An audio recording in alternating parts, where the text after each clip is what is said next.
ఇక పోతే కేటీఆర్ గారు ఇది లొట్ట పీస్ కేసు, ఆ కేసు ఏం బిక్కుటో పిక్కుమని చెప్పిండు కదా, మా ఇంటికి బిక్కునే పరిస్థితి కూడా లేదు మీరని ఇప్పుడు కేసు కట్టినాం. మరి కేటీఆర్ గారు కూడా దీనికి సమాధానం చెప్పాలి. ఎందుకంటే ఉట్టిగానే ఇప్పుడు కక్ష సాధింపు చర్యలు, కేటీఆర్ లాంటి హైదరాబాద్ సిటీని గ్లోబల్ సిటీగా మారుస్తుంటే కేటీఆర్ ని ఇరుకున పెడుతున్నారని చెప్పి హరీష్ రావు గారు అంటారు. నేను ఒక్కటే చెప్పాలనుకుంటున్నా బీఆర్ఎస్ పార్టీ వాళ్ళు, ఈ రోజు కేటీఆర్ నిజంగానే తప్పు చేయకపోతే ఈ రోజు ఏదైతే ఎంక్వైరీ జరుగుతుందో దానికి సహకరించాలి. ఫార్ములా ఈ రేస్లో ఏ అవకతవకలు జరగకపోతే కేటీఆర్ కక్ష సాధింపు అనొద్దు, ఏసీబీ దర్యాప్తులో పాల్గొని వాస్తవాలని తెలియాలి.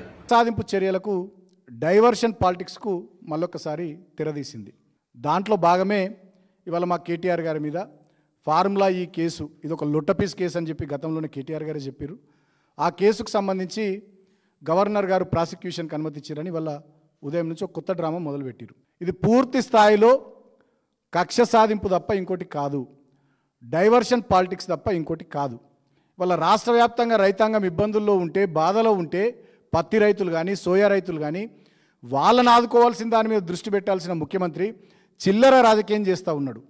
ఎట్లనే చేసి కేటీఆర్ గారిని జైల్లో పెట్టాలి, బదనాం చేయాలని ఈ లొట్టపీస్ కేసు, ఫార్ములా ఈ కేసు ఒకటి పెట్టుకొని వాళ్ళ దాని మీద ఇప్పుడు ఏం జరుగుతూ ఉంది, పత్తి రైతుల సమస్య ఉంది, సోయా రైతుల సమస్య ఉంది, వడ్ల కొనుగోలు ఇంతట్లా ప్రారంభించాలి, బోనస్ ఇవ్వాలి, వడ్లు కొనాలి, ఇటువంటి సమస్యల నుంచి మళ్ళొకసారి ప్రజల దృష్టిని మరల్చాలి.